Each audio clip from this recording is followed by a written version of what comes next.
Hello friends, welcome to my channel. இன்றைக்கி நம்ம வீடியோவில் உங்கள் கூட நான் குட்டி குட்டி டிப்ஸ் அண்ட் க்ளீனிங் வீடியோ தாங்க ஷேர் பண்ணியிருக்கேன். வீடியோ ஃபுல்லும் பாருங்கள். பிடிச்சிருந்தா சேனலுக்கு லைக் கொடுங்க, மறக்காமல் சப்ஸ்கிரைப் பண்ணி சப்போர்ட் பண்ணுங்கள்.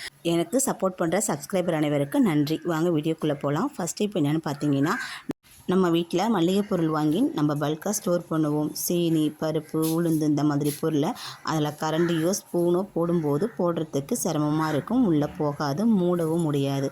அந்த மாதிரி சமயத்தில் நம்ம பயன்படுத்த கரண்டியை அது பின்பக்கமாக திருப்பி பாக்ஸில் போட்டு வச்சிட்டோம்னா நமக்கு மூடுறதுக்கு ஈஸியாக இருக்கும். திரும்பி எடுத்து பொருள் எடுக்கும் போதும் பொருளும் சிந்தாமல் இருக்கும். ட்ரை பண்ணி பாருங்கள். ரெண்டாவது அதுலேயே என்னென்னு பார்த்தீங்கன்னா, நம்ம என்ன தான் சுகரை மூடி வச்சாலும் அதில் குட்டி குட்டி எறும்பு அப்பப்போ அதில் வாசம் செஞ்சுட்டு போகும். அந்த மாதிரி பிரச்சனை இல்லாமல் இருக்கிறதுக்கு அது கூட 4-5 கிராம்பை தூக்கி போட்டு இந்த மாதிரி சீனிக்குள்ளே மூடி விட்டுட்டிங்கனாக்கா அந்த கிராம்போட வாசனைக்கு எறும்பு அது பக்கமே வராது. கண்டிப்பாக பயனுள்ளதாக இருக்கும். ட்ரை பண்ணி பாருங்கள்.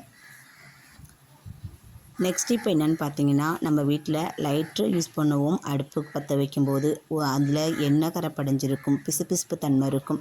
அதை நம்ம வச்சு தண்ணி வச்சு கழுவ முடியாது. அந்த மாதிரி சமயத்தில் கொஞ்சம் போல் பேஸ்ட்டு ஒரு துணியில் தொட்டுக்கிட்டு இந்த மாதிரி நல்லா தேய்ச்சி கொடுத்துட்டிங்கனாக்கா பளிச்சுன்னு நமக்கு லைட்ரு இருக்கும். அதில் பிசுபிசுப்பு தன்மை கொஞ்சம் கூட இருக்காது, தண்ணியும் படாது. திரும்பி நம்ம பற்ற வைக்கும்போது லைட்ரும் ஈஸியாக பற்றிக்கும்.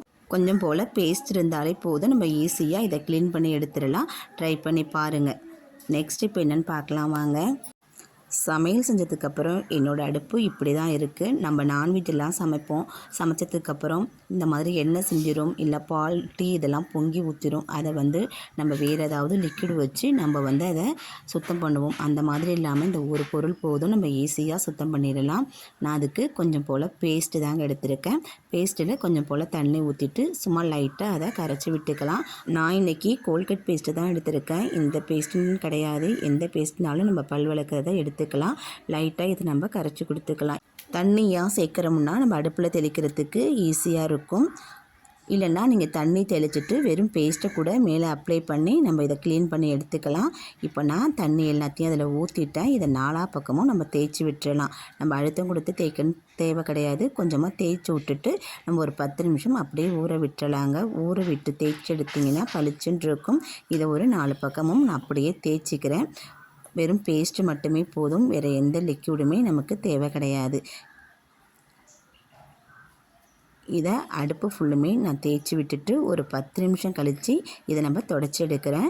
நான் வெறும் ட்ரை கிளாத்து தாங்க எடுத்திருக்கேன். காஞ்ச துணி எடுத்து இதை நான் துடைக்கிறேன். மேலே உள்ள அழுக்கு எல்லாமே நமக்கு சூப்பராக வந்துடுது பாருங்கள். எண்ணெய் பிசுக்கும் நமக்கு இருக்காது. நான் சோப்பு தூளோ வேறு எந்த லிக்விடுமே இதில் சேர்க்கலை, பேஸ்ட்டு மட்டும்தான் சேர்த்துருக்கேன். இந்த மாதிரி தொடச்சி எடுத்துட்டு நம்ம வேறொரு நல்ல துணி வச்சு கொஞ்சம் போல் லைட்டாக ஈரம் பண்ணிவிட்டு இதை நம்ம தொடச்சி எடுத்தோம்னா நம்ம அடுப்பு பளிச்சுன்னு வந்துடும். இப்போது நான் வெறும் துணியை மட்டும் வச்சு தொடச்சி மேலே உள்ள அழுக்கு எல்லாத்தையுமே எடுத்துட்டேன். ரெண்டாவது லைட்டாக தண்ணி தெளிச்சுக்கிட்டு அந்த துணியில் நான் தொடச்சி எடுக்கிறேன் பாருங்கள். எடுத்துகிட்டு உங்கள்கிட்ட காமிக்கிறேன். அவ்வளோ பளிச்சுன்னு இருக்கும். நம்ம லிக்விடு, சோப்பு இதுக்குன்னு வேறு எதுவுமே நம்ம சேர்க்க தேவை கிடையாது. நமக்கு தண்ணியும் மிச்சமாகுங்க.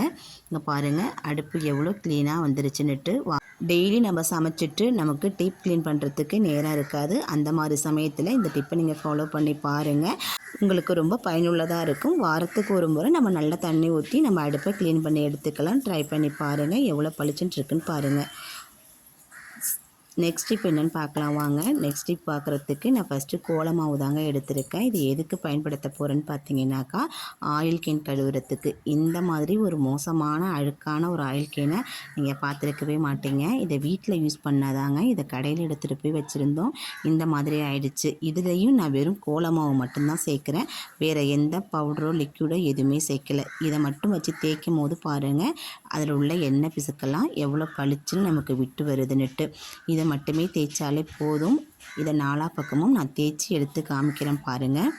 தேய்க்க எவ்வளோ பளீர்னு வருதுன்னு பாருங்கள். இப்போ மூடியில், உள்பக்கத்தில் இதில் எல்லாமே இந்த கோலமாவு கொடுத்து நம்ம நல்லா தேய்ச்சி எடுத்துக்கலாம். நான் வீடியோவை ஸ்கிப் பண்ணிலாம் காமிக்கல. கொஞ்சம் நான் கோலமாவு தேய்ச்சி அப்படியே தான் காமிக்கிறேன். நான் வேறு எந்த பவுடருமோ லிக்யூடெல்லாம் சேர்க்கலை. அதே கோலமாவு பொடியை மூடியோட உள்பக்கம் ஆயில் இருக்கிறது எல்லா பக்கத்துலேயுமே இதை போட்டு நல்லா நான் தேய்ச்சி எடுத்துக்க போகிறேன். இதை நான் தேய்ச்சி எடுத்துகிட்டு உங்களுக்கு நான் காண்பிக்கிறேன் பாருங்கள். இதில் எவ்வளோ ஒரு எண்ணெய் பிசுக்கெல்லாம் நமக்கு வெளியேறி வந்துடுதுன்னு சொல்லிட்டு. ஆனால் கொஞ்சம் நம்ம தேய்ச்சி மட்டும் எடுத்தாலே போதுங்க. வேறு எந்த ஒரு லிக்யூடும் கொடுத்து நம்ம தேய்க்க வேண்டாம். கோலமாவு மட்டும் தேய்ச்சி எடுத்தாலே போதும். நான் தேய்ச்சி எடுத்துகிட்டு உங்களுக்கு காமிக்கிறேன் பாருங்கள். நான் சுத்தமாக தேய்ச்சி எடுத்துட்டேன். எண்ணெய் பிசுக்கு எல்லாமே வெளியில் வந்துடுச்சு. இப்போது இதில் நான் இன்னொரு பொருள் கொடுத்து நான் தேய்ச்சி எடுக்க போகிறேன். இது சேர்த்து தேய்க்கும் போது நமக்கு இன்னும் பளிச்சுன்னு பளபளன்னு கிடைக்கும். எண்ணெய் பிசுக்கு இருக்காது. சோப்பு லிக்யூட் எதுவும் சேர்க்க வேண்டாம். இங்கே பாருங்கள் எவ்வளோ எண்ணெய் கசடு வந்துருக்குதுன்னு எல்லாத்தையுமே தொடச்சி எடுத்தாச்சு. இதை ரிமூவ் பண்ணிவிட்டு இது கூட நான் கொஞ்சம் போல் பேஸ்ட்டு தாங்க எடுத்திருக்கேன். சாதாரண பாத்திரம் விளக்குற பஞ்சு. இதில் வேறு எந்த சோப்பும் கூட எடுக்கலை. இதை மட்டும் கொஞ்சம் போல் வச்சு அழுத்தம் கொடுத்து தேய்ங்க. மேலே இருக்கிற கொஞ்சம் நெஞ்சம் எண்ணெய் பிசுக்குமே நமக்கு வெளியாகி வந்துடும். இதை சில்வர் பாத்திரத்துக்கு மட்டும் இல்லை, நம்ம கண்ணாடி பாத்திரத்துக்குமே இதே மாதிரி பயன்படுத்தலாங்க. மேலே உள்ளதெல்லாம் சுத்தமாக இந்த மாதிரி தொடச்சி எடுத்துகிட்டு உள்ளே கொஞ்சம் போல் ஹீட் வாட்டர் ஊற்றி நம்ம கழுவி எடுத்தோம்னா நமக்கு சூப்பராக பளிச்சுன்னு பளபளன்னு வந்துடும். இது எல்லாத்தையும் நான் தேய்ச்சிட்டு உங்களுக்கு நான் கழுவி எடுத்து காமிக்கிறேன். நான் சோப்பு லிக்விட் வேறு எதுவும் சேர்க்கலை, பேஸ்ட்டு மட்டும்தான் சேர்த்துருக்கேன். சுத்தமாக தேய்ச்சி எடுத்துட்டேன். கொஞ்சம் போல் தண்ணி கொடுத்து நான் கழுவிட்டு நான் காமிக்கிறேன் பாருங்கள் உங்களுக்கு எவ்வளோ பளிச்சுன்னு வந்துட்டுன்னு. அது மட்டும் இல்லை, பக்கத்தில் இருக்கிற சைடில் இருக்கிற அழுக்கெல்லாம் நம்ம கையால் தேய்ச்சி எடுக்க முடியாது இல்லையா? அந்த மாதிரி சமயத்தில் நம்ம வீடு கூட்டுற துடைப்பம் இருக்குது பார்த்திங்கன்னா, துடைப்ப குச்சி வச்சு அந்த முகனையெல்லாம் நீங்கள் எடுத்து விட்டிங்கன்னா உள்ளே படிஞ்சிருக்கிற அழுக்குமே நமக்கு பளிர்னு வந்துடும். நான் ப்ரெஷ்ஷு கூட நான் யூஸ் பண்ணலை. இந்த துடைப்பத்தை குச்சி மட்டும் நம்ம பயன்படுத்தி சுற்றி இருக்கிற அழுக்கு எல்லாத்தையுமே நம்ம க்ளீன் பண்ணி எடுத்துக்கலாம். சூப்பராக க்ளீன் பண்ணி வந்துடும்.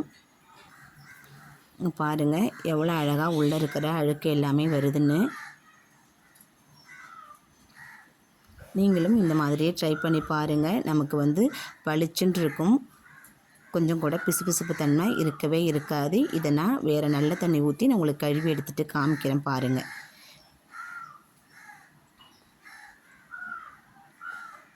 பாருங்கள், நான் சுத்தமாக ஜக்கை கழுவி எடுத்துகிட்டு வந்துட்டேன். கோலமாவும் பேஸ்ட்டும் வச்சு நான் சூப்பராக தொடச்சி எடுத்துட்டேன். பளிச்சுன்ட்டு இருக்குது. நீங்களும் இதே மாதிரி ட்ரை பண்ணி பாருங்கள். பயனுள்ளதாக இருந்துன்னு நினச்சிங்கன்னா சேனலுக்கு ஒரு லைக் கொடுங்க. வாங்க நெக்ஸ்ட் இப்போ என்னென்னு பார்க்கலாம். எல்லார் வீட்லேயும் அரிசி பருப்பு இதெல்லாம் பல்காக வாங்கி ஸ்டோர் பண்ணுவோம். எப்படி ஸ்டோர் பண்ணாலும் நம்ம அதில் எண்ணெய் போட்டு வச்சாலும் அந்த வண்டு அதில் இருந்துக்கிட்டே இருக்கும். அந்த வண்டு தொல்லை இல்லாமல் இருக்கிறதுக்கு இது ஒன்று மட்டும் இதில் போட்டு வைங்க. கண்டிப்பாக வண்டு வரவே வராது. நான் இதில் எடுத்திருக்கிறது என்னென்னு பார்த்தீங்கன்னாக்கா பூண்டு தாங்க எடுத்திருக்கேன். ஒரு 2-3 பல் பூண்டு, 2-3 பல் பூண்டு, அது கூட கொஞ்சம் போல் நான் கிராம்பு எடுத்திருக்கேன். இந்த பூண்டோட நடுப்பகுதியில் மேலே வச்சு நம்ம ஒரு கோடு போட்டுக்கிட்டால் போதும். லைட்டாக பார்த்து கோடு போடுங்க, கை வெட்டிடாத அளவுக்கு. அந்த மாதிரி கோடு போட்டுட்டு நம்ம எடுத்து வச்சுருக்கிற கிராம்பை அதில் சொருகி விட்டுருங்க. நான் 2 பூண்டிலையுமே இந்த மாதிரி ரெடி பண்ணி எடுத்துகிட்டு உங்களுக்கு காமிக்கிறேன் பாருங்கள். இந்த மாதிரி பூண்டை ரெடி பண்ணி எடுத்துகிட்டு இதை நம்ம பருப்புலையோ அரிசிலையோ உள்ளார போட்டு வச்சிட்டோம்னா கண்டிப்பாக அந்த காரத்தன்மைக்கு பூண்டோட வாடைக்கும் நமக்கு வண்டு வரவே வராது. இருக்கிற வண்டு எல்லாமே ஓடி போயிடும். நீங்கள் இந்த மாதிரி போட்டு வைங்க, வண்டு கண்டிப்பாக இருக்காது. இந்த மாதிரி போட்டுட்டு மூடி வச்சுருங்க. வண்டு பூச்சி வேறு எதுவுமே இதில் இருக்காது. ட்ரை பண்ணி பாருங்கள். இது வரைக்கும் நம்ம பார்த்த டிப்ஸில் ஏதாச்சும் ஒரு டிப்ஸாச்சும் உங்களுக்கு பயனுள்ளதாக இருக்குன்னு நினச்சிங்கன்னா சேனலுக்கு ஒரு லைக் கொடுங்க. மறக்காமல் சேனலை சப்ஸ்கிரைப் பண்ணி சப்போர்ட் பண்ணுங்கள். தேங்க்யூ.